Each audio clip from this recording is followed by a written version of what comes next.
Hello guys, welcome back to my channel আসুর রান্না শিখি।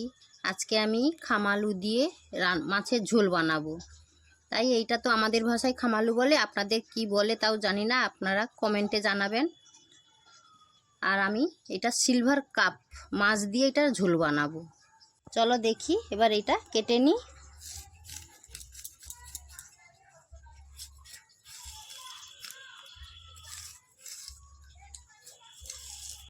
আমাদের খামালু কাটা এবার হয়ে গেছে। মাছগুলো নিয়ে নিয়েছি। এবার মাছের মধ্যে আমি অল্প লবণ, হলুদ এটা ভালো করে এবার মাখিয়ে নেব। কড়াইতে আমি সরষের তেল দিয়ে দেব। কড়াইতে মাছগুলো দিয়ে দেবো।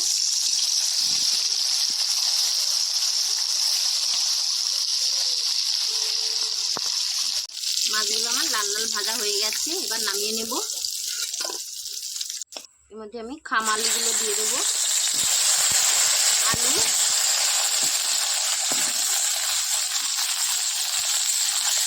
হালকা করে একটু তেলে ভেজে নেব। এবার আলুগুলো আমাদের হালকা করে খামালু আর আলু ভাজা হয়ে গেছে, এবার নামিয়ে নেব। তেলের মধ্যে দিয়ে দেবো পেঁয়াজ বাটা। এটা ঘরোয়া পদ্ধতিতে রান্না করছি, এটা কম মশলাতেই রান্না হয়ে যাবে।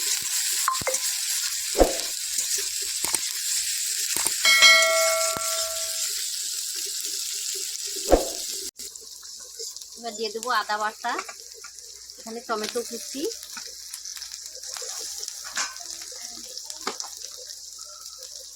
স্বাদ মতো নুন দিয়ে দেবো। দিয়ে এবার এই পেঁয়াজটাই ভালো করে একটু ভাজা ভাজা হবে। এখানে দিয়ে দেবো হলুদের গুঁড়ো পরিমাণ মতো, এবার পরিমাণ মতো ঝাল লঙ্কার গুঁড়ো দিয়ে এটা ভালো করে একটু নাড়াচাড়া করে যাতে পেঁয়াজের থেকে গন্ধটা ছেড়ে যায়।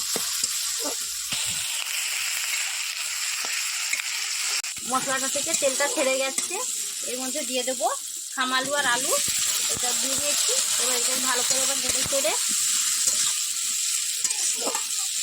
চেড়ে এবার জল দিয়ে দেবো। জলটা বেশি দেবো না, এটা অল্প করে জলটা দিয়ে দেবো যাতে সেটা ঝোলটা ফুটছে। এর মধ্যে আমি জিরে বাটাটা এবার দিয়ে দেবো। ঝোল ফুটলেই জিরে বাটাটা দিয়ে দেবে। এবার দিয়ে দেবো মাছগুলো ভাজা রয়েছে, তার মধ্যে মাছটাগুলো দিয়ে দেবো। ঝোলের মধ্যে এবার মাছগুলো দিয়ে দেবো। একটু 5 মিনিট ফুটবে ঝোলটা। এবার ঢাকনাটা দিয়ে দিলাম। এবার ঢাকনাটা খুলে দেখে নেব এবার ঝোলটা হয়েছে কিনা। আমাদের মাছের ঝোল এবার হয়ে গেছে। এর মধ্যে দিয়ে দেবো উপর থেকে ধনেপাতা কুচি। এবার এটা নামিয়ে দেব।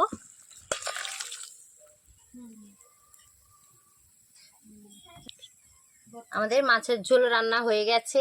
এটা গরম ভাতের সঙ্গে এটা খুবই ভালো লাগবে। ভিডিওটি ভালো লেগে থাকলে আপনারা লাইক কমেন্ট শেয়ার করতে ভুলবেন না। Bye bye.